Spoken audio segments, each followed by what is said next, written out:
Hoy nos acompaña Leticia Ruiz, directora de Colecciones Reales de Patrimonio Nacional, a la que agradecemos enormemente su colaboración en este ciclo.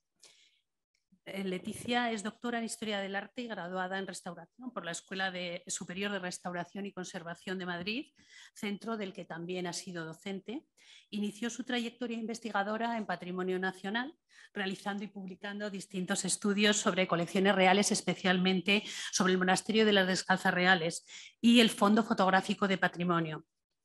En 1999 ingresó en el Cuerpo Facultativo de Conservadores de Museos y ya comenzó a trabajar como conservadora en el Museo del Prado, donde se ha ocupado durante mucho tiempo de las colecciones de obras del Renacimiento y primer tercio del siglo XVII. Ha sido comisaria de numerosas exposiciones, entre las que destacó el retablo del Colegio de Doña María de Aragón, 400 años del Greco, en el año 2000, Historia de dos pintoras, Sofonisba Anguissola y Lavinia Fontana, en 2019, y también el retrato español en el Prado del Greco a Goya, entre otras. Está dentro del programa El Prado Itinerante. Pero una de sus líneas de trabajo más relevantes es la figura del Greco y en especial lo relacionado con el taller. Y fue la comisaria de la exposición que se celebró en el Museo de Santa Cruz de Toledo, el Greco, Arte y Oficio, en el otoño de 2014, dentro del cuarto centenario del fallecimiento del pintor.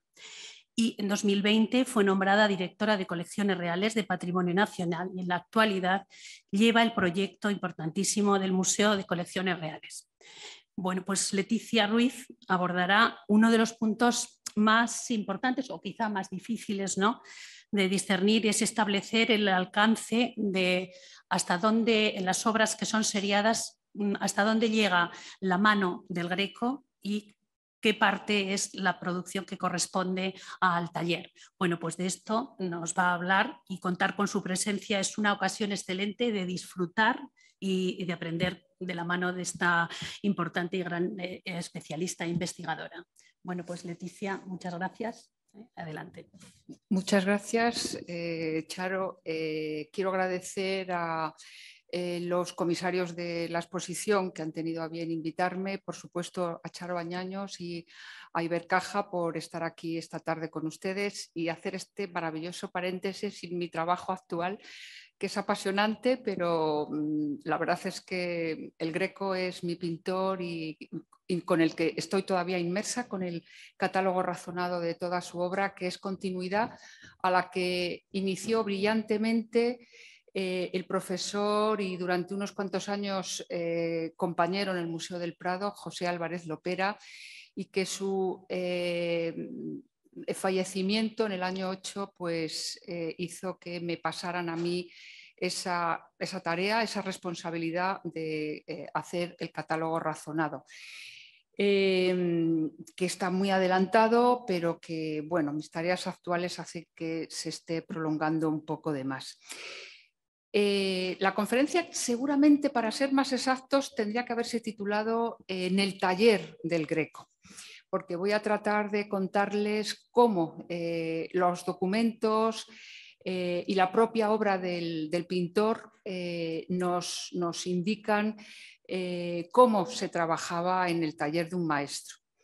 Tengo que decir que el Greco fue profundamente original en su forma de pintar, pero al mismo tiempo se comportó como los grandes maestros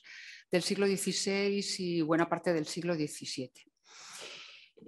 Me voy a referir a lo que conocemos mejor, que es, y donde precisamente por abundancia de obras, muchas de ellas muy bien estudiadas en el gabinete del Museo del Prado, pues es el periodo español el que nos permite sumergirnos mejor en la forma de trabajar del maestro. El Greco se hallaba en España en el primer semestre del año 1577, un año muy importante, y su primer destino debió de ser Madrid, la corte y fundamentalmente el Escorial, donde Felipe II se hallaba inmerso en uno de los grandes empeños artísticos, creativos, pues prácticamente de Europa, que era el alojamiento, la decoración del monasterio del Escorial. Después de una vida, bueno, pues compleja, fascinante, cosmopolita, como había llevado el pintor, primero en Creta, luego en Venecia, luego en Roma y con algún paso por otras ciudades decisivas de Italia, el pintor ya, bueno, pues en una edad muy razonable para haberse convertido en un maestro relevante, no había sido así. Y bueno, por una serie de circunstancias, seguramente por el conocimiento que tuvo en Roma de algunas figuras notables de la vida española, sobre todo toledana, debió de pensar que si Venecia no, porque estaban los grandes maestros donde adquirió unas habilidades fundamentales que transformarán para siempre su condición de pintor bizantino, su primera condición como pintor bizantino. Si en Roma tampoco, porque bueno, lo que pululaban eran los seguidores de Miguel Ángel, ya sin su enorme capacidad creativa, pero sí con toda la secuela y el pedigrí de los miguelangelescos, tampoco encontró un espacio que se acomodara a las pretensiones personales que alguien como él, griego de formación, que había transitado por lo mejor de la pintura veneciana y luego por Roma, no había alcanzado el papel que él mismo debía de considerarse para sí mismo. Cuando llega a España, como digo, debió de pensar que su destino natural debía de ser la corte de Felipe II. Pero sin embargo, lo que tuvo los dos primeros encargos van a ser muy importantes, fundamentales, y realmente hay que pensar que realmente contaba con unas referencias bueno, pues muy importantes para conseguir, primero en la Catedral de Toledo, el Espolio, un cuadro de gran tamaño y enorme ambición, y aún más los retablos, porque aunque aquí solo les muestro el retablo principal, porque fue más transformador en cuanto a su propia estructura, los retablos de Santo Domingo el Antiguo. En ambos encargos va a ser la figura de don Diego de Castilla, cuyo hijo había conocido el Greco y había fue frecuentado en Roma, pues debió de ser decisivo para que consiguiera tan importantes trabajos. Don Diego era deán de la catedral y era el principal, la persona fundamental en esta fundación de las monjas dominicas en uno de los monasterios más antiguos de Toledo. Lo más curioso de todo es que el Greco, a pesar de ser un recién llegado, de no hablar español, pues no tuvo ninguna traba legal para poder trabajar en dos encargos tan principales.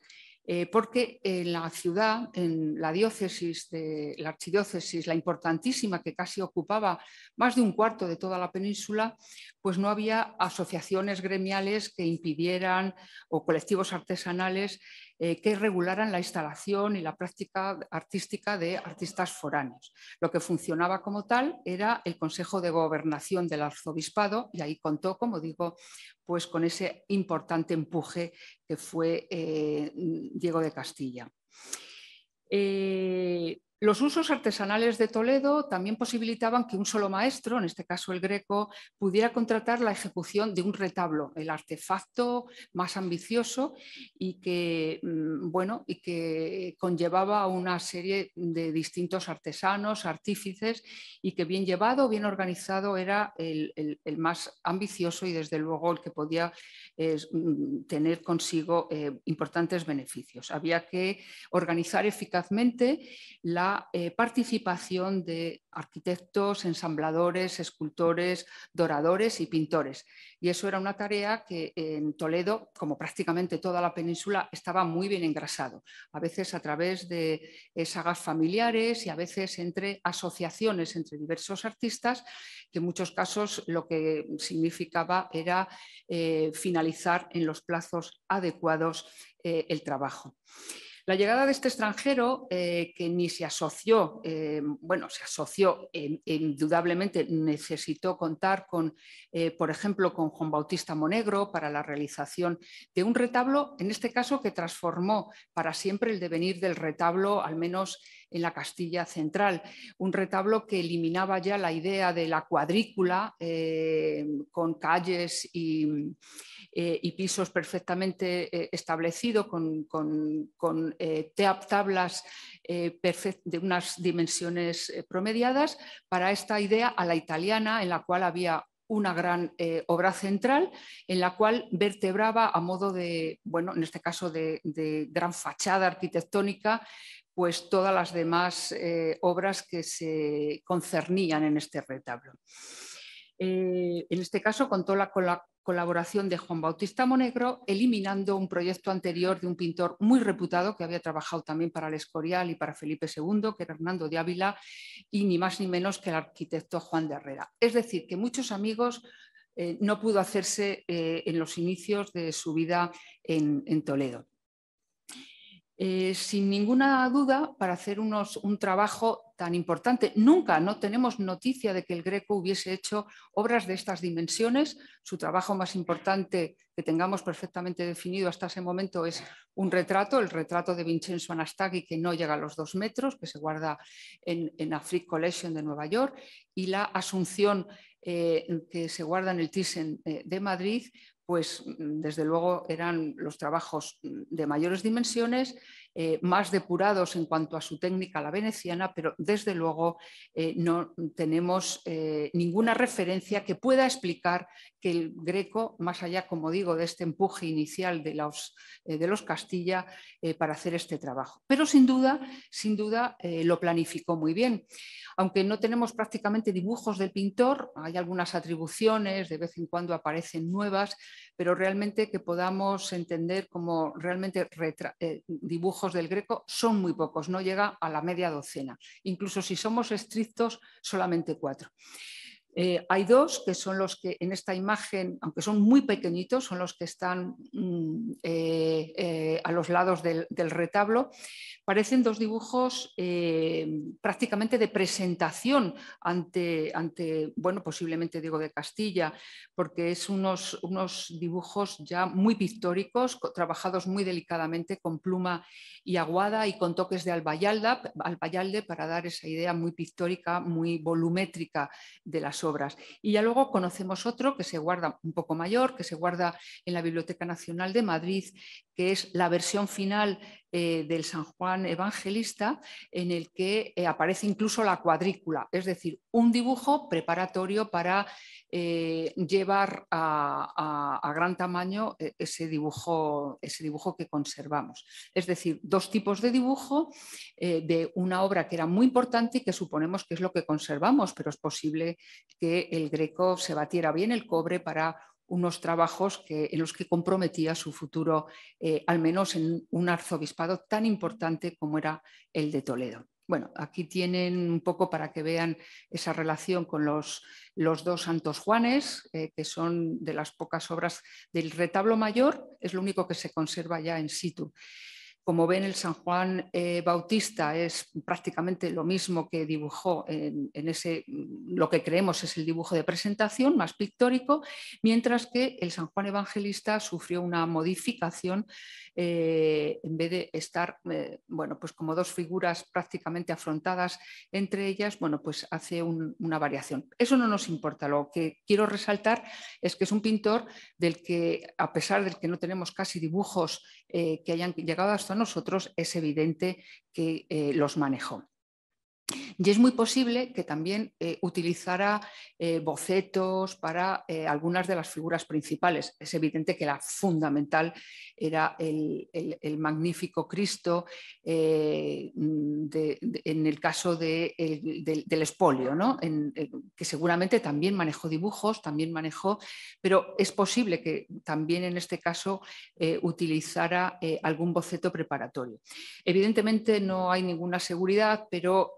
tengo para mí que esta cabeza, que se conserva en una colección americana de Texas, en el The McNay Museum, es una cabeza muy interesante y que además nos muestra algo de lo que ahora enseguida voy a pasar a contar, cómo la forma de trabajar del Greco también fue una novedad profunda en Toledo, incluso en España mismo. Una forma de trabajar en la que, a través de una capa de preparación rojiza, que ya se convertía en un color de base, el pintor empieza a definir bueno, pues los elementos fundamentales. Es muy claro que esta es una cabeza que se quedó tal cual, sin acabar. Lo que le interesaba era seguramente la expresión, porque solamente las carnaduras, es decir, lo que es el rostro y el cuello es lo que está muy bien definido, bastante bien terminado, con detalles muy delicados. Y aquí anuncia en esta cabeza, también por su factura pictórica, porque trabaja con pleno empaste, pues yo creo que es una pintura muy vinculada a este momento inicial de su vida en Toledo. Pudo servir de preparación para la expresión, esa expresión con los ojos elevados al cielo, llorosos, esa disposición tan difícil de la figura y que, bueno, pudo emplearla para el expolio, como yo tengo como hipótesis, o para otras de las versiones de Cristo de ese momento. Bueno, aquí ven 3 versiones de ese primer boceto, el de Magnay que les digo, el central, que es el que se conserva y que siempre se ha considerado la versión más depurada, que es la que se conserva en Praga, y finalmente otra que, bueno, es una versión que se guarda en San Sebastián, pero es una obra, claramente una obra de taller o una copia posterior. Muy interesante porque pueden ver esos pequeños detalles que hacen que me sirven para explicar por qué me parece que la primera cabeza es, aunque es la que está sin acabar, la que es más cuidada y más trabajada por el maestro. Si se dan cuenta, por ejemplo, la oreja no es consciente de la disposición con ese ligero escorzo que hace la cabeza y se plantea el dibujo de las orejas de una manera bueno, pues mucho más cuidada que lo que hace en la versión de Praga. Pero bueno. Otra de las cosas que va a emplear por primera vez, que en el Escorial lo va a hacer Navarrete el Mudo y en España, en Toledo, va a ser el Greco, el primero que va a utilizar algo fundamental del aprendizaje veneciano, que es el uso de los que a veces conocemos como mantelillos o alemaniscos, porque procedían. Mantelillos porque se utilizaba para hacer manteles, porque eran telas sargas, con ese dibujo compuesto que ven aquí, normalmente un dibujo romboidal, con más o menos variaciones en la definición de los lados, pero que se empleaba bueno, se utilizaban telares más anchos que lo que eran habituales en otro tipo de telas, precisamente para los manteles. Y por eso son sargas, pero técnicamente, pero se les conocía de antiguo como mantelillos, o si no como alemaniscos, porque, como digo, en muchos casos se importaban desde el siglo XVI y XVII desde Alemania. Aquí ven 3 ejemplos que son básicamente el que tienen más a su izquierda, es un fragmento del entierro del señor de Orgaz, con el dibujo, para que lo vean más claro, de una publicación de los años 80. Y el que ven al lado es la tela del expolio. Se restauró en el año 13, justo el año anterior de las celebraciones del Greco, y en el Museo del Prado se pudo estudiar, radiografiar y además hacer una limpieza de la tela. Y entonces, bueno, ahí ven ese dibujo de sarga característico. ¿Por qué empleaba esto copiando los modelos venecianos? Bueno, en Venecia, donde la pintura mural se daba, pero no la pintura al fresco por las cuestiones medioambientales de la ciudad, pues los grandes maestros utilizaban estas grandes telas que evitaban sobre todas las cosas las costuras. Las costuras que eran antiestéticas y además a la larga daban problemas de conservación porque generan tensiones distintas. El Greco en sus años italianos va a ir haciendo un cambio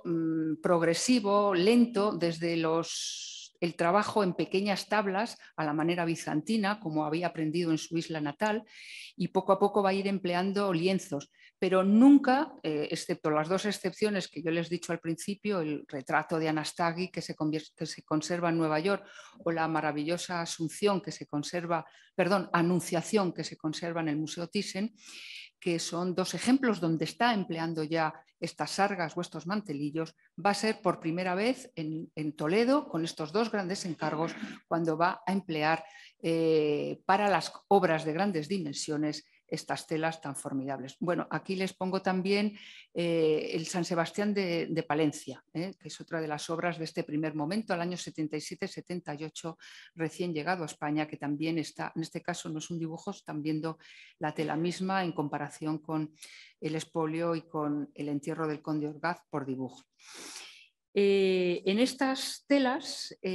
bueno, forma ya parte de la diferenciación de un maestro que está trabajando con unos materiales distintos.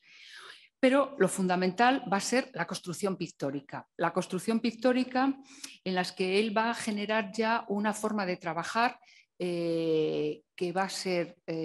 muy interesante desde el punto de vista pictórico y luego también desde el punto de vista de la economía de medios, en las que va a demostrar pues una enorme sabiduría y una enorme habilidad que nos tiene que maravillar, toda vez que es un pintor que, como digo, sus años fundamentales como maestro, alcanza el grado de maestro en Creta, lo es como un pintor a la bizantina, y su capacidad para transformar la pintura al temple sobre tabla y llevarla a una pintura completamente distinta en cuanto a técnica, que ya veremos que luego, bueno, es verdad que el componente bizantino siempre va a estar presente en muchas de sus composiciones y de su obra, pero esta forma de trabajar que hace una síntesis y una economía de medios realmente admirable. Bueno, pues el proceder pictórico va a basarse en estas telas perfectamente elegidas, sobre todo para las telas de gran tamaño, donde va a trabajar con, bueno, apareja los lienzos con yeso y luego aplica sobre ellos imprimaciones rojizas. Pueden ser más amarronadas en unas épocas, mucho más rojizas al final, especialmente por el empleo del taller. En muchos casos también, dependiendo de este color, suponemos del aprovechamiento del óleo restante que queda en la paleta de otras composiciones. Aquí traigo 3 obras, luego podemos ver más, ¿no? de 3 momentos distintos.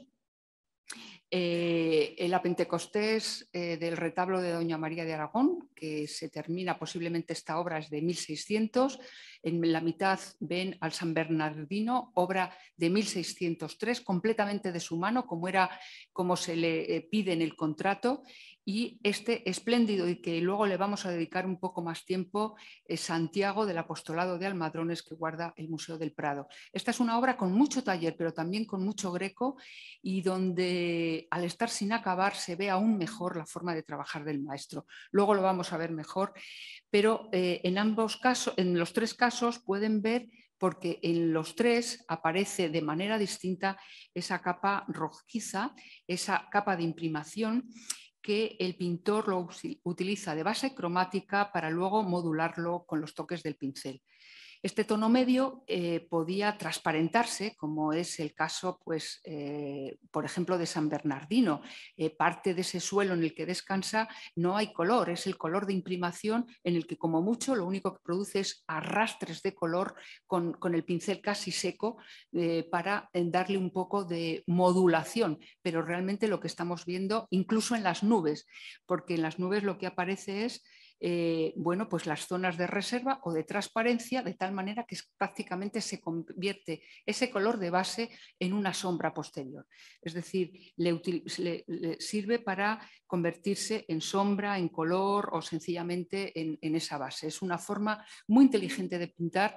y que al mismo tiempo es de una economía de medios pasmosa. Cuando pensamos en este San Bernardino de 1603, donde se compromete a hacerlo de su mano y donde sencillamente vemos un color, una obra magnífica por toda su estructura pictórica, pero cromáticamente solo tiene el azul, el blanco, el negro y unos toques de amarillo y de grana para animar el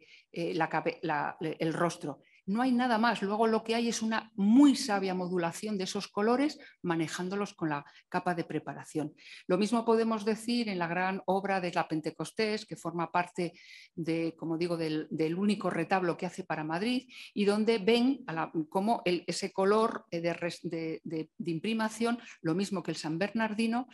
como luego iba a ir tapado por la maçonería, por la parte de la estructura del retablo, pues vemos cómo lo deja ahí. Incluso vemos cómo en el caso del Pentecostés descarga el lienzo, la brocha, cuando va muy cargada de color en los propios márgenes de la pintura. Y luego ya lo que hace es vertebrar encima de ese resultado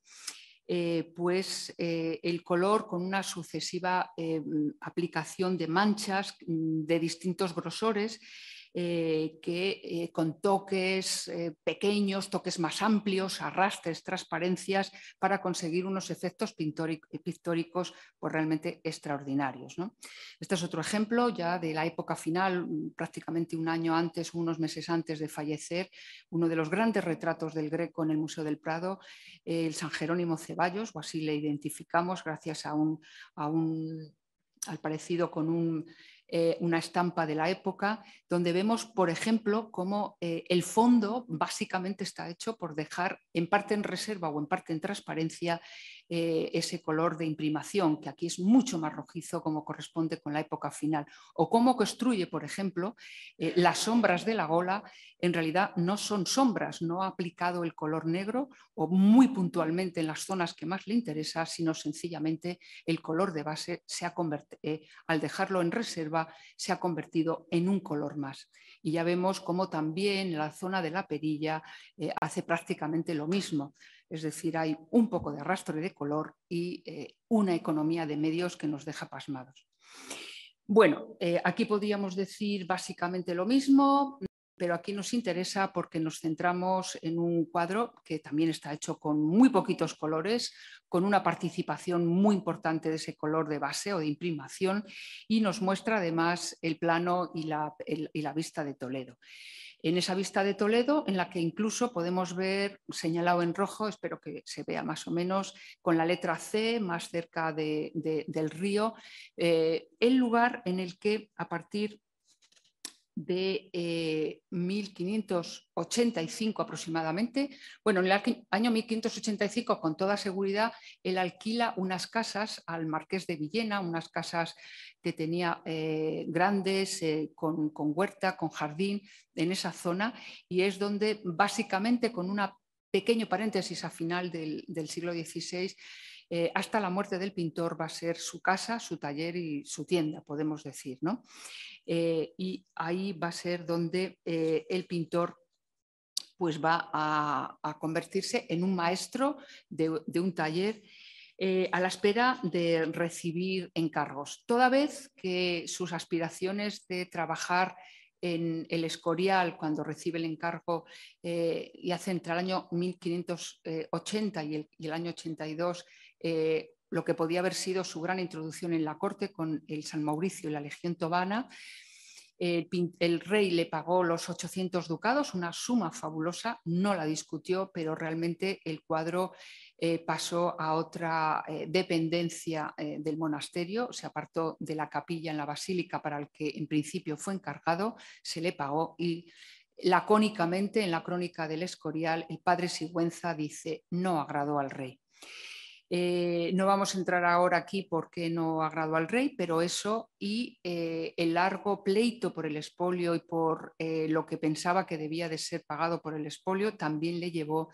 a ser descartado como pintor del arzobispado. Con lo cual, bueno, pues ya era un pintor de cierta edad. En el año 78,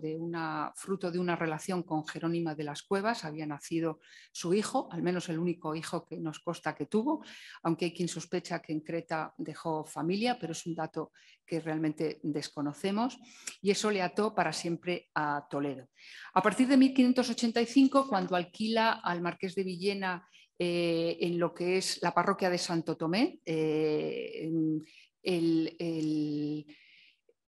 estas casas, establece, como digo, su taller, y a partir de aquí pues vamos a ver cómo el Greco pues va a desarrollar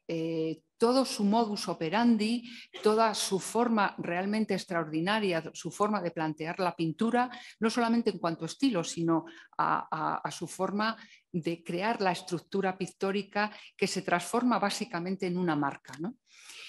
Bueno, recibe, he dicho que se cierran las puertas de Toledo, del arzobispado, pero es muy posible que llegara a un acuerdo sotto voce con el propio cabildo catedralicio para, bueno, pues para cerrar de la mejor manera posible el largo pleito con el expolio. Por el expolio recibe unos 325 ducados, que no está nada mal, pero va a recibir por el marco, un marco para el que va a tener también necesidad de trabajar con otros artífices, principalmente un dorador, un pintor y algún carpintero. Va a realizar ese marco dorado del que solo nos queda la parte principal del ornato, que es la imposición de la casulla San Ildefonso. Una obra que concibe el Greco, pero que materialmente parece que hacen otros artífices. Esta es otra de las grandes discusiones sobre si el Greco es escultor. Yo no lo creo. Lo que hace el Greco es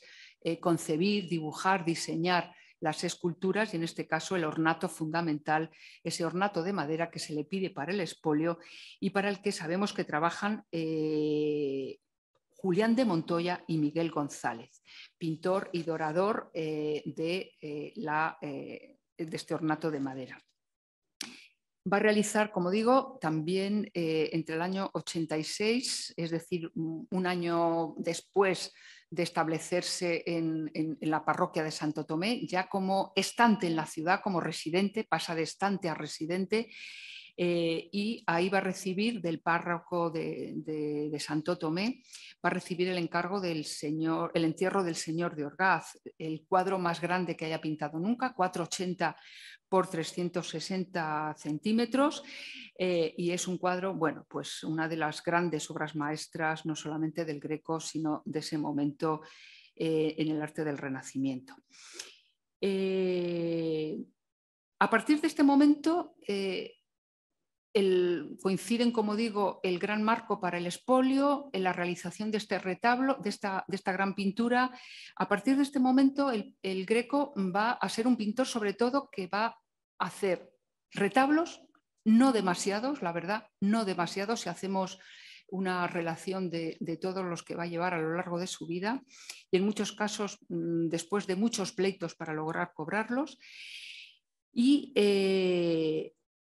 obras fundamentalmente devocionales para iglesias, capillas y algunas capillas privadas. Además es un pintor que se va a alejar, desde el primer momento lo he señalado, pero se va a alejar de las tradicionales asociaciones laborales que el resto de los talleres locales tienen mantenido y a lo largo del 16 y parte del 17 se mantiene en Toledo, como en muchas otras partes de la península. Tampoco se va a interesar por esas tareas que los otros artífices toledanos no despreciaron en ningún momento y que fueron siempre una base fundamental para la continuidad y la prosperidad de los retablos. Desde pinturas murales, tengo para mí que el Greco nunca supo pintar al fresco y eso explica, por ejemplo, creo yo, una parte de por qué es rechazado en el Escorial, donde lo que se necesitaban eran artífices, sobre todo al fresco. Monumentos de Semana Santa, solamente sabemos que va a estar haciendo, es uno de sus encargos también, para las decoraciones efímeras por el traslado de los restos de Santa Leocadia a la catedral. No va a decorar puertas de órgano, pintura y dorado de rejas, custodia, relicario o restauración de pinturas, otro trabajo bastante habitual de casi todos los artífices en esa época. Navarrete el Mudo, el gran pintor de Felipe II, y hay que pensar que cuando muere Navarrete el Mudo, en el año 79, el encargo que va a tener el Greco con San Mauricio y la Legión tebana es del año 80, es decir, unos meses después de la muerte de Navarrete. Ya nos lo dice Sigüenza, de vivir Navarrete, de vivir el Mudo, ¿cuántos italianos nos hubiésemos ahorrado? Bueno, pues Esos italianos que no nos ahorramos, afortunadamente, fueron sobre todo fresquistas que llegaban desde Roma para esas decoraciones murales tan necesarias en la Basílica del Escorial. No creo que el Greco, porque lo demostró en otros encargos posteriores, conociera esa técnica tan donde la participación de otros artistas, de otros artesanos, era tan necesaria. Bueno, pues toda vez que rechazó, que no contó con esos otros trabajos, el Greco, desde mediados de los 80, intensificó sobre todo, como digo, esos trabajos de cuadros para capillas pequeñas y para particulares. Y algunos retablos, pero realmente no demasiados. La fuente fundamental para saber esa enorme cantidad de réplicas, versiones y copias que de las obras del Greco vamos a tener, pues nos la dan dos fuentes documentales. Una es Francisco Pacheco, quien en su Arte de la Pintura, de la Antigüedad y de las Grandezas, pues refiere la visita que hace al Greco después de que Pacheco pase un tiempo en la corte, vuelve a Sevilla y para brevemente en Toledo en 1611 y hace una alusión a pues una jornada en la casa del Greco. Y luego pues los inventarios que se van a realizar con motivo en 1614 con motivo de la muerte del pintor y en 1621 con motivo del segundo matrimonio de Jorge Manuel, el hijo del Greco. Y ellos nos dan, realmente ese inventario nos da una idea de cómo era o cómo nos podemos imaginar el taller del Greco. Hay que pensar que el taller del Greco, basado fundamentalmente en esas obras devocionales, van a ser un puñado de escenas religiosas que son las habituales en el repertorio espiritual de la época. En torno, he contabilizado, y en torno a 25 escenas, composiciones que va a repetir con la ayuda básica del taller. Fundamentalmente van a ser Cristo crucificado en la exposición que podemos ver ahora en el Museo Camón Aznar, pues vemos algunos de estos ejemplos. Cristo crucificado, la Santa Faz, la Verónica, la Anunciación, la adoración de los pastores, la Sagrada Familia, Cristo con la cruz a cuestas, la oración en el huerto. Bueno, pues estas, que prácticamente todas vemos en la exposición ahora en Zaragoza, vamos a encontrar pues bastantes ejemplares. Y un puñado bastante reducido, no más de una docena, del santoral cristiano, figuras que se requerían en la espiritualidad del momento y que en muchos casos están avanzando lo que va a ser las grandes composiciones de la Contrarreforma española. Además de los apostolados, que yo creo que son básicamente de la época final de su vida. Ahora me voy a referir a ellos. Bueno, pues de estas dos grandes fuentes podemos decir lo siguiente. Pacheco nos dice, y lo cito literalmente, que tuvo la ocasión de ver en la casa del Greco una alacena de modelos de barro de su mano para valerse de ellos en sus obras, y lo que excede toda admiración, los originales de todo cuanto había pintado en su vida, pintados al óleo, en lienzos más pequeños, en una cuadra, es decir, en un almacén. Bueno, pues 3 años después de la visita de Pacheco, ya en 1614, muere el Greco y se hace el inventario de sus bienes y ahí se relacionan pues muchos de estos objetos que había señalado precisamente, bueno, brevemente Pacheco. Se señalan 20 modelos de yeso, 30 de barro y cera, 200 estampas, 150 dibujos y 30 trazas. Es decir, que el Greco,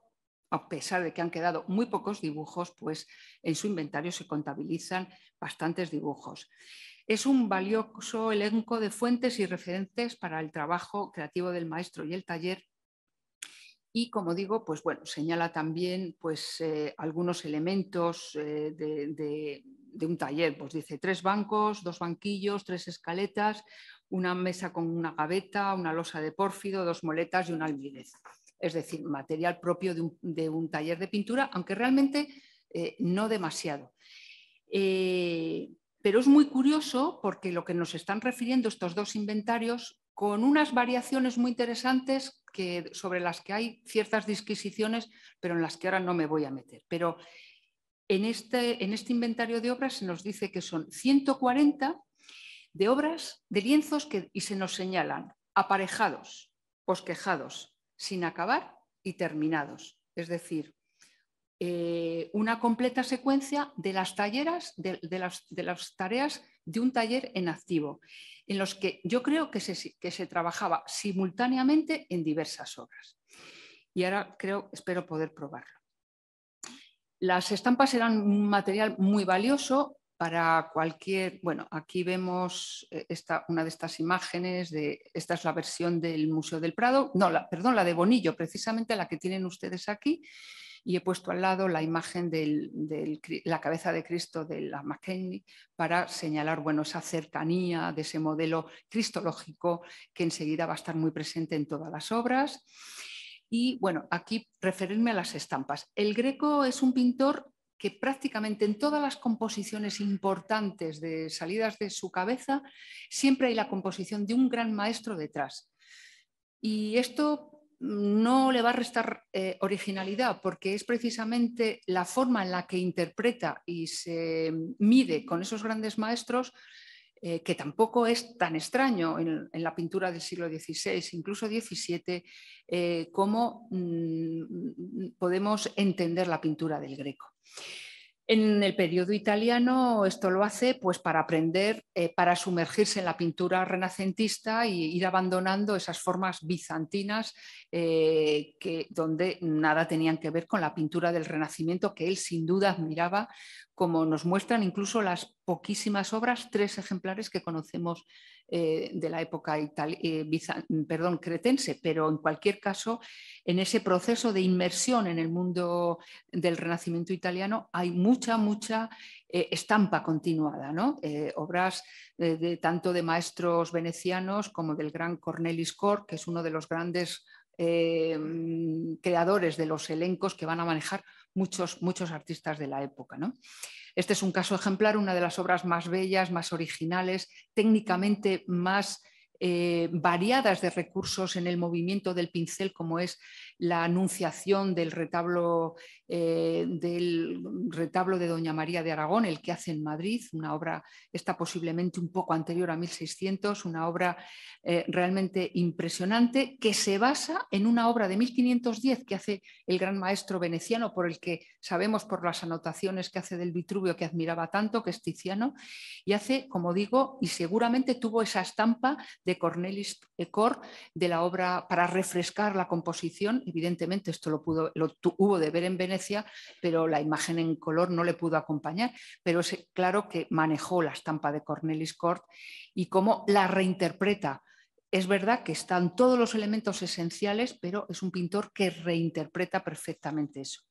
Y aquí vemos eso que refirió, que encontramos en las versiones chicas o pequeñas que se refieren los inventarios y que al mismo tiempo es lo que nos ese catálogo de obras en pequeño formato de las obras de las grandes composiciones realizadas por el Greco. Aquí tenemos posibilidades muy distintas. Aquí traigo de la Gran Anunciación que se conserva en el Prado, de ese retablo madrileño, 2 versiones muy buenas y 2 versiones que prácticamente yo creo que debieron de ser con alguna participación del taller, pero prácticamente de su mano por la enorme calidad. Una es la de la colección Thyssen, que es la que está más a su derecha, y otra, la central, es las 2 miden prácticamente lo mismo, la que conserva el Museo de Bilbao. Yo las distingo bien porque el momento más tardío, que creo que es la de Bilbao, es cuando él empieza a utilizar más el color negro para hacer sombras. Bueno, ¿por qué en este caso hace 2 réplicas? Las posibilidades no lo sabemos, pero las posibilidades, bueno, más que réplicas, que está mal dicho, son 2 ricordi, que es algo que hacían los maestros italianos también, o estas pequeñas versiones que ¿para qué servían? Pues podía servir, es lo que ve en la cuadra, según nos refiere, o almacén Pacheco, pues yo creo que servían para 2 cosas. Una, para tener una suerte de catálogo para aquel que venía a comprar pues una versión, le ofrecían ese material o sencillamente un material para manejar con ello con los pocos, yo creo que muy pocos miembros del taller que le acompañaban y tenerlo también él como refresco de obras de las que se sentía realmente satisfecho. ¿Por qué hay dos versiones? Bueno, muy probablemente una de las dos, yo creo que la que guarda el Thyssen, por algún caso lo vendió, fue adquirida por otra persona y previamente se hace, antes de deshacerse de ella, de otra versión. Lo mismo sucede, y es otra versión estupenda, en la colección Selgas, este pequeño ricordo, bueno, en realidad no es tan pequeño, pero realmente comparado con esta maravillosa Asunción que se hace para la Capilla Ovalle, una obra muy tardía ya dentro de la producción del Greco y de la que también podríamos hablar de ese modo de trabajar, pero también está haciendo eso, una versión más pequeña de una obra que realmente es una composición de una enorme belleza y de la que debió de quedar muy contento y realizada ya al final de su vida. Pero es algo que le acompañó, como digo, y ya para no alargar mucho, bueno, algún ejemplo más, pues esta versión, que es una versión que casi parece una grisalla y en realidad lo que ha perdido son los azules, ese color tan comprometido y tan costoso, que si no son azules de calidad, si no son pigmentos de calidad, pues normalmente si no es el lapislázuli pues realmente son colores que se transforman y es lo que ocurre con esta estupenda versión de Bérgamo, una de las primeras versiones de uno de los temas fundamentales en la producción del Greco, que es San Francisco. Aquí tenemos uno muy, muy hermoso en esta exposición. Bueno, otra versión de la que también está trabajando con estampas para absorber precisamente pues, todas las necesidades de un pintor que no había conocido en su Creta natal, no se había metido en problemas como es el espacio, agrupar figuras de una manera distinta a la profunda jerarquización del icono bizantino, en fin, una serie de temas que consigue a través de la estampa. Una de las obras más bellas aquí, bueno, con la Madalena. La Madalena es uno de esos temas que por las dimensiones, junto con San Francisco, San Pedro o Santo Domingo, pues va a convertir, o San Jerónimo, en uno de los temas habituales para la clientela toledana del Greco. Cuadros en torno al 1,20 m, 1,5 m como muy alto. Normalmente en este caso sí que suele trabajar con tafetanes y no con sargas o mantelillos. Las sargas las reservaba para cuadros más caros porque eran materiales más caros. Y en este caso pues estamos viendo la primera y maravillosa Madalena salida, o que conocemos salida de la mano toda ella del Greco. Es una obra muy, muy veneciana de concepto. Aquí estamos viendo una versión de Tiziano a través de la estampa nuevamente de Cornelis Cort. Y este es un caso de depuración formal, esta es más grande, está empleando unos colores costosísimos, está usando el lapislázuli, combinándolo, convirtiéndolo en lilas, en rosas. Esta es una obra, realmente debió de ser un encargo muy, muy importante. En torno al año 77, no sé muy bien si es final de Roma, yo creo que es más bien principios de Toledo, pero no estoy segura, pero realmente es una obra formidable que luego va a sufrir, como casi siempre en el Greco, un proceso de transformación y que sustancialmente su composición va a servir tanto para las santas, son estas imágenes que nos llevan a las imágenes de la Contrarreforma y que van a sustanciar parte de las imágenes devocionales que a lo largo del siglo XVII van a tener una profusa repetición, no solamente por el Greco, imágenes de medio cuerpo, en primer término, bueno, y vamos viendo ese proceso de transformación en la versión, la maravillosa versión de Budapest se va a transformar en la de Worcester, Massachusetts. Todavía está empleando el color, un azul maravilloso. Con esta forma para representar la oración, el retiro, la contemplación, y ya vemos cómo va haciendo distintas posibilidades. La siguiente la vemos aquí en esta tela de estadounidense también, y luego a la derecha la versión que está precisamente aquí, que es la versión de Parada, Sevilla, que es una versión en la que sin duda está, y ahora lo vamos a ver con otros ejemplares de otra obra, podía haber traído sobrepuestas las dos imágenes y veríamos que están hechas a través del mismo calco o del mismo modelo. Y luego a partir de ahí va a hacer distintas versiones. En este caso ninguna de las dos son de mano del maestro. Seguramente hizo un ejemplar hoy perdido. El mejor de todas estas versiones, que es la que conocemos como la quinta versión de la Madalena, es la de la colección Arango, y que sin embargo es una colección prácticamente toda ella de taller. Hay algo del Greco, pero prácticamente de taller. Y luego vemos la misma llevada a unas dimensiones, es mucho más pequeña, pero bueno, más pequeña y en tonos azules. Esto es muy interesante porque esto es aprovechar la creación de un maestro, repetirlo, replicarlo con mucha ayuda del taller y con ayuda de unas fórmulas de replicación que en muchos casos realmente van a ser las mismas que él ha visto que se utilizan en Venecia, pero que también se empleaban en España. Pero que al mismo tiempo son unas formas de trabajar la repetición continuada que también había visto en la propia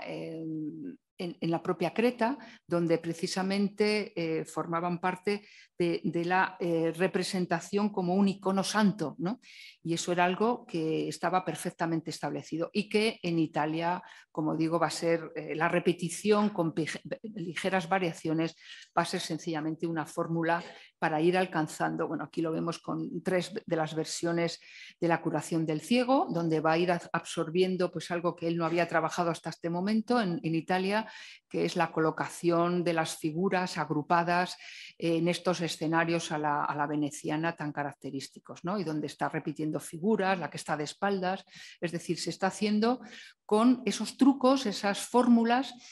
que por otro lado emplean otros maestros, pero que en el Greco es muy, muy evidente. Y en España también lo va a utilizar en muchos casos, bueno, pues sencillamente porque hay peticiones de los distintos, pues clientes que surgen. Este es un tema, por ejemplo, que va a emplear en los primeros años en España, pero va a desaparecer muy pronto. Básicamente, a partir del año 1585 ya no vamos a contar ejemplares. Los que conocemos son muy pocos. En España solo conocemos este de cuerpo, este más alargado, que en realidad es una obra que se amplió en el siglo XVIII y que básicamente es el que ven a los lados, pero bueno, esto es para que veamos cómo está empleando estas fórmulas. Aquí tenemos una de las dos versiones de la Sagrada Familia que están también aquí en la exposición de Zaragoza, y vemos a la derecha la versión que conserva el Prado, aunque está depositado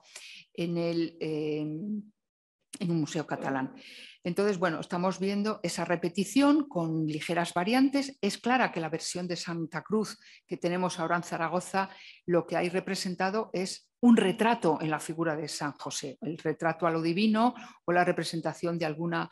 figura concreta que aparece representada en alguna de estas iconografías cristianas. Es muy curioso porque esta representación de alguien concreto,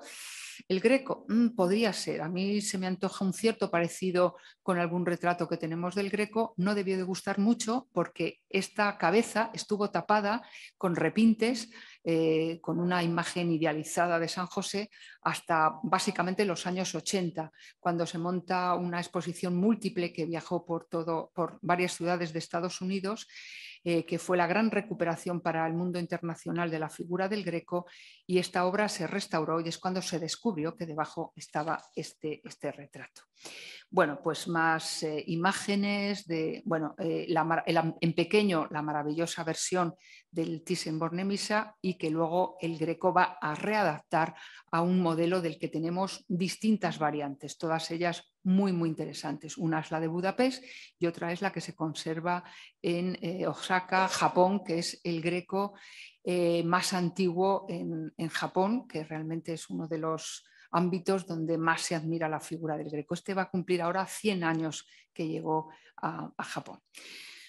Bueno, más versiones de estas, bueno, este momento. Bueno, esto era para ir reflejando esta idea de la repetición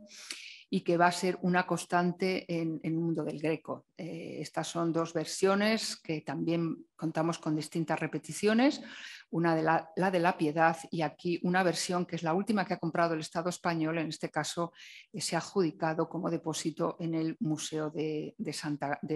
Museo del Greco en Toledo y es una versión muy, muy interesante, entre otras cosas por el Titulus Christi, que es realmente una réplica, la única que encontramos de la reliquia que se conservaba en una de las basílicas de Roma en la época del Greco. Distintas versiones, la de en medio, que es la tabla más pequeña, que se conserva, que está ahora mismo también expuesta aquí, y que es bueno, pues muy interesante para ir viendo cómo va transformando pues, una idea miguelangelesca conocida a través de un crucifijo de sobremesa que era de Jan de Boloña, que era muy habitual en la época, muy conocido, y cómo él lo va transformando luego. Otra de sus grandes creaciones, la de que también conocemos, bueno, pues la mejor de todas es la de Ottawa, en este caso, que se conserva en Canadá, y luego hay distintas versiones. En este caso conservamos, o sea, yo en el catálogo del Greco he contabilizado 132 versiones de este Cristo, de este San Francisco con el hermano León.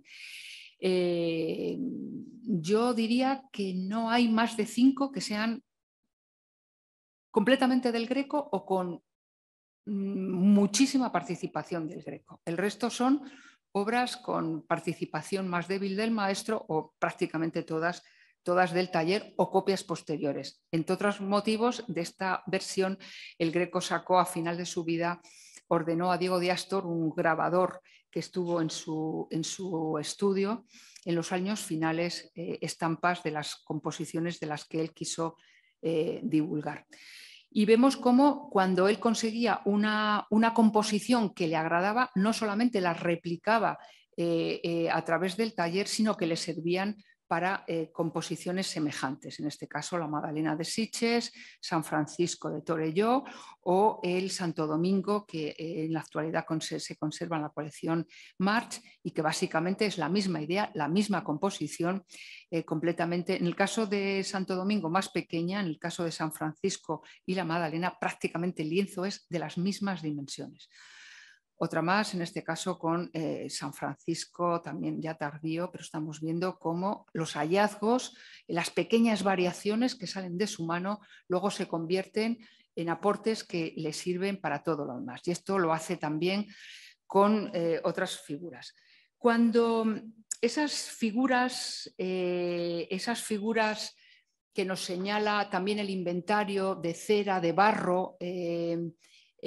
salidas que tenía en el taller, esas pequeñas figurillas debían de ser, si comparamos con lo que hacían otros maestros venecianos, Tintoretto principalmente, debían de ser figuras que posiblemente incluso llegaba a vestir y colgaba en pequeños escenarios y correctamente iluminadas, pues le servían para, por ejemplo,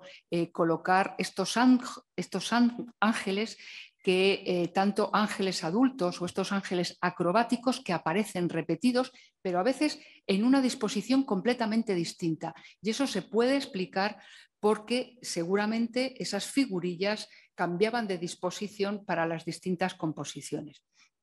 Aquí traigo de 3 ejemplares distintos del Greco, un poco a modo de ejemplo. O sencillamente las empleaba para repetir, porque a veces incluso vemos cómo la misma disposición de los plegados de la ropa se repiten perfectamente. Yo creo que he traído algún ejemplo. Aquí lo vemos pues, con un hallazgo como es la adoración de los pastores, tanto de la versión de Valencia como la que se conserva en Budapest, aunque formó parte del retablo de Doña María de Aragón, lo emplea en la deliciosa obra de Illescas que también tenemos en la exposición, ¿no? bueno, y aquí vemos lo mismo, un ángel adulto tomado de la zona alta del bautismo de Cristo, del retablo de Doña María de Aragón, que se convierte en San Gabriel en la versión de la Anunciación de Illescas. Y el San Juan de la crucifixión, pintado justamente antes para el mismo retablo madrileño, lo convierte, e incluso la disposición, vean la disposición de los paños, que es exactamente lo mismo, al menos en el manto, y lo convierte en la Virgen María, ¿no? Es decir, utiliza todos los recursos. Y aquí está esta obra en la cual estamos viendo esa forma de trabajar del Greco, que es un trabajo que yo creo que era un trabajo claramente compartido basándose en plantillas o en cartones para realmente utilizar ese trabajo compartido con muy poquita gente. Y en este caso yo creo que el Greco lo que hacía era proporcionaba los modelos, repartía el trabajo y controlaba y retocaba si era preciso. Y en este caso voy a citar lo que un contemporáneo del Greco, Vicente Carducho, en su libro de la pintura, en el año 1633, nos dice cómo trabajaba un maestro. Después que el oficial, o sea, el maestro repartía los modelos y después el oficial lo dejaba por acabado. El maestro vuelve a retocar y a perfeccionar, que es lo último y aquello fino, lo que le da el alma y a donde se conoce el magisterio, en los golpes y en las pinceladas. Esa forma de trabajar se ve perfectamente en esta obra, en este Santiago, que pertenece a lo que llamamos un conjunto disperso de almadrones de la provincia de Guadalajara. Y aquí vemos la radiografía al lado porque se ve muy bien esa compartimentación a la hora de repartir el trabajo y vemos cómo en la cabeza del santo pues lo que se ha hecho es esas pinceladas fundamentales que separa vestimenta, mano, cabeza y el fondo. Y a partir de ahí pues vemos un tratamiento muy distinto entre la cabeza, realmente pues está sin acabar y por tanto le faltan esas pinceladas finales, y vemos cómo en el cuello todavía no se ha completado esa capa de imprimación que aflora en el fondo, pero que todavía está sin trabajar en la zona del cuello. Y que bueno, esta preparación aparece también en las obras muy tardías, incluso en las que hay participación de taller, como es en este caso. Bueno, más estampas. Y ya para ver esta otra forma de trabajar a través de las plantillas, que yo creo que es algo que, bueno, pues que es muy claro. Y que nos lo demostrarían. Aquí, bueno, han visto que al principio he tenido algunos problemas con el ordenador y aquí se ha escapado el quinto de las versiones de San Juan Evangelista de 5 apostolados distintos. Aquí tenemos los dos de los apostolados de Toledo y 2 de media figura. Esto es muy interesante porque aquí vemos cómo si superponemos por las medidas, bueno, aquí un poco lo que yo les decía antes, cómo él reparte tareas y podemos darnos cuenta cómo debía de tener alguna tela, posiblemente incluso muy bien, con un apresto importante porque tiene esa contundencia de la seda, pero al mismo tiempo bastante rígida y que está repitiendo básicamente el mismo modelo. Bueno, aquí vemos, esta la había traído un poco para ver esa traslación completa de un Greco de primera época, como es este maravilloso San Lorenzo que tenemos en la exposición, y este San Juan del Museo del Greco de Toledo, que básicamente es la misma composición. Bueno, aquí tenemos la traslación, es la que aparece. He preferido traer un poco la por resultarme más clara, pero hemos hecho esta idea. Es la superposición de esos 5 San Juanes en las cuales pues vemos y ven un poco el perfilado de cada lienzo. Vemos que debe de estar trabajando con una misma plantilla en la cual se va trasladando una plantilla o calco que se va trasladando a cada lienzo para conseguir esos perfiles. En este caso está claro que esta forma de replicación no había una readaptación del modelo a las dimensiones de la tela. Se trasladó toda la plantilla y lo que no cabía, en este caso el cáliz, por ejemplo, desapareció. La parte de la figura, porque era una traslación completa de ese calco. ¿Cómo podían ser esos calcos? Pues esos calcos los utilizaban y lo sabemos otros en Venecia, Bellini, Jacopo Bassano, Tiziano, y en España sabemos que Luis de Morales los utilizaba de continuo y que a veces hacía ese calco, le daba la vuelta, y lo hemos visto en radiografías y pruebas diferentes sobre las obras. Y también sabemos, por ejemplo, que Sánchez Cotán, que trató y que conoció al Greco, en su inventario se reflejan varios papeles enaceitados. Y Vicente Carducho, nuevamente en su tratado de la pintura, también dice que cómo se hacía para tomar y pasar perfiles, es decir, para trasladar plantillas o calcos. Dice, en cuanto sobre la pintura se pone un papel aceitado y por los términos se transparentan los perfiles. Se señala con el lápiz en el mismo papel y también se toma el perfilado, la pintura con carmín, y puesto un papel encima y apretando con la mano queda señalado el carmín. También se puede dibujar a ojo o con cuadrícula, con yesillo o con clarión. Pero realmente pensamos, porque esta operación, yo creo que he traído algún ejemplo más, sí, con la maravillosa visión de San Francisco. Hay dos versiones maravillosas, es el San Francisco de mayores dimensiones. Hay uno en el Hospital del Carmen, el Hospital de Mujeres de Cádiz, y hay otra versión maravillosa en el Museo Cerralbo. Bueno, pues aquí ven superpuesta una sobre otra y está claro que la figura de San Francisco ocupa el mismo espacio, y la figura, y por eso ven esa suerte de sombra de San Francisco, del hermano León, es la que se traslada para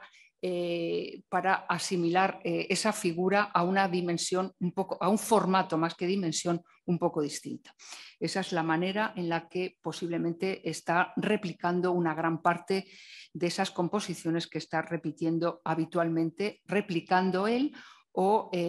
copias que está realizando el taller. ¿Quiénes pudieron formar parte de ese taller que yo considero que es muy escaso? Bueno, hay 3 nombres indudables. Y ya voy acabando. Francisco Preboste, Jorge Manuel Teotocópuli, su hijo, y Luis Tristán. Francisco Preboste, yo creo que es la persona, es la persona que es posible que se conocieran en Roma. Este es un caso que no está documentado. Hay quien piensa que se conocieron en Roma y que se trasladan juntos a Toledo. Preboste era unos cuantos años más joven que el pintor. Pero sin duda, a partir de 1580 aparece ya en los documentos vinculados con el Greco, hasta el año 1607, en lo que es probable que muera, porque ya desaparece. Aparece en bastantes documentos referidos a su condición en ocasiones de pintor, porque hay algún especialista que niega que fuera algo más que un colaborador, compañero o criado, que es el término habitual en la época con la que se cita a los ayudantes, no es nada extraño, y que es el que aparece haciendo versiones, réplicas de obras del pintor desde principios de los años 80. Y un pintor que no conocía todavía el español, que no tenía buenas relaciones con los artesanos y los artistas españoles. Yo tengo la idea de que solamente es Preboste quien, con una pincelada más lisa, más insistida, pero conociendo perfectamente ese método de trabajo del Greco, es decir, lienzos trabajados de la manera que yo he indicado, solamente se me ocurre que puede ser él. Aquí tenemos una versión muy interesante, de mucha calidad, del espolio, que vemos más en pequeño, que es el que procede de la iglesia de Santa Leocadia, aunque está custodiado y exhibido en Santa Cruz, y es una obra de mucha calidad. Es verdad que cuando se pone al lado del espolio, pues claro, se viene abajo, pero es que se puede venir abajo todo, porque el espolio es una cumbre. pero ciertamente hay detalles de muchísima calidad, un manejo estupendo de muchas cosas, pero sí que es verdad que la pincelada es más insistida, no tiene esos toques tan decisivos, tan extraordinariamente pues magistrales que tiene el Greco, pero realmente algo que se ha producido en el taller yo creo que es indudablemente. Podríamos poner más ejemplos. Yo creo que la versión que hay aquí de la Madalena de Parada tiene mucho de Preboste por la fecha de ejecución, tiene cosas de calidad, pero yo creo que ahí hay mucho Preboste, por ejemplo. Luego está Jorge Manuel, que es una figura pues, que se nos escapa bastante. Esta es la única obra que está firmada en castellano por Jorge Manuel y es una copia que conserva el Museo del Prado, aunque está depositado en el Museo del Greco. Y yo creo que lo que fue sobre todo es un pintor que fue sobre todo el organizador del taller del maestro en los años finales del pintor y sobre todo a la muerte del pintor hasta el año 22 en la que se cierra definitivamente ese taller. Y bueno, quienes más han trabajado en la figura del Greco, que bueno, son varios especialistas, yo desde luego creo que el más afortunado a la hora de tratar la obra de Jorge Manuel y su posible producción es José Álvarez Lopera, y señala pues una asimilación a los modos, la introducción de arquitecturas y una exageración y abreviación del proceder del Greco es decir, aparece por ejemplo mucho más el rojo de preparación, está más a la vista, las pinceladas se hacen más abruptas, se hace más exagerados el canon figurativo del Greco y se introducen muchos elementos arquitectónicos. En estas dos versiones, en estas dos cenas, pues realmente yo creo que hay dos manos distintas. Una tiene mucho quizá de Tristán por comparación, más la de la izquierda, y en la de la derecha pues yo creo que hay bastantes elementos del Greco y de algún otro colaborador. Bueno, pues aquí comparamos con una obra de Tristán, ya regresado de sus 3 años de formación, 1603-1606 en Roma, con esa obra en la que sí que adivinamos elementos de Tristán. Pero bueno, son figuras muy interesantes y estos son estas 3 personalidades de las que creo que no podemos dudar. Luego se han citado algún otro maestro por tratadistas o en algún momento se han citado Palomino. No cita, por ejemplo, a Preboste, le ignora totalmente, cita a Jorge Manuel como arquitecto y sin embargo señala, sí, a Luis Tristán y señala a Juan Bautista Maíno o Juan Bautista Maíno, que yo creo que como un gran discípulo del Greco. Yo creo que no hay nada que perviva en la técnica de Maíno, que si hubiese estado en el taller del Greco hubiese tenido un recorrido formal o estructural parecido al de Tristán, que siempre tiene, a pesar de que tiene unas enseñanzas romanas muy grandes, pero siempre hay en él esa formación inicial con el Greco. No es el caso de Maíno. También se cita Antón Pizarro o Pedro de Orrente. Tampoco lo creo, aunque sí que es verdad que ambos hacen homenajes, citas a la obra del Greco. Incluso se llega a citar a Juan Sánchez Cotán, del que yo creo que debieron de conocerse y de tratarse, y de hecho Sánchez Cotán entre sus bienes poseía una Verónica y un crucifijo vivo del Greco, pero no tenemos más noticia. Es verdad que a mí me parece que la forma de esos, por la que es más conocido y más admirado Sánchez Cotán, que son sus famosos bodegones con las frutas y las hortalizas colgadas, pues a mí se me ocurre que a lo mejor es un método que también aprendió del propio, viendo cómo colgaba esas figurillas de cera o de barro o de escayola a la manera de Tintoretto, pues podría asemejarse, pero desde luego no hay nada tampoco en Sánchez Cotán que le citen como discípulo.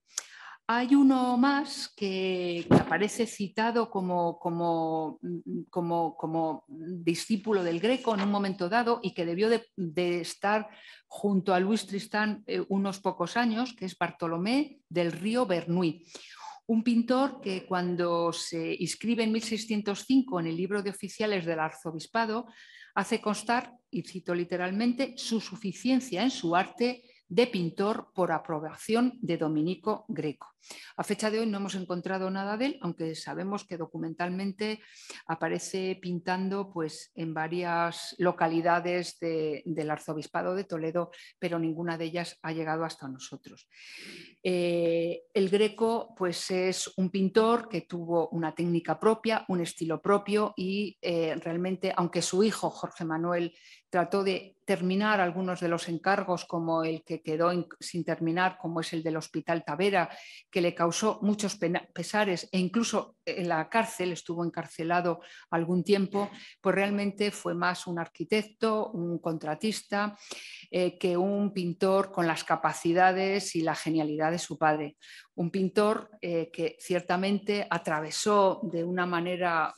extraordinaria pues la pintura bizantina, la pintura italiana y la pintura española. Cuando vemos estas dos obras con el mismo tema,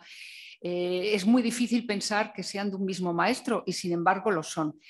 Y en el fondo hay muchos aspectos que están contenidos en esta misma composición, ese ambiente nocturno, por otro lado propio de la composición, ese quebrar de los ángeles que anuncian triunfantes al niño Jesús. Y que además convirtió él en su última obra, no es la última obra final, pero la obra que pensó que le iba a acompañar en los restos mortales y que por eso le hacen acompañarse retratándose en esta adoración de los pastores. Él sería el primer pastor que está arrodillado con ese jubón rojizo y su hijo Jorge Manuel aparece de pie con el amarillo. Realmente, además, con un juego de palabras, la Virgen Teotocopos, la Virgen que está jugando con el propio apellido del pintor, una obra que en principio iba, como digo, a ornar sus restos mortales en el lugar para el que primero pintó en Toledo y en España, que es el convento de Santo Domingo el Antiguo, pero que un hombre pleiteador como él, incluso después de muerto, se le pidió a su hijo Jorge Manuel, las monjas, que retiraran los restos de su padre, pero esta obra se quedó allí y, bueno, aunque no acompañan a los restos del pintor, le acompañan en su inmortalidad, porque es una obra que desde el año 1954 está en el Prado, que seguramente es el templo mejor para inmortalizar a cualquier pintor. Muchísimas gracias.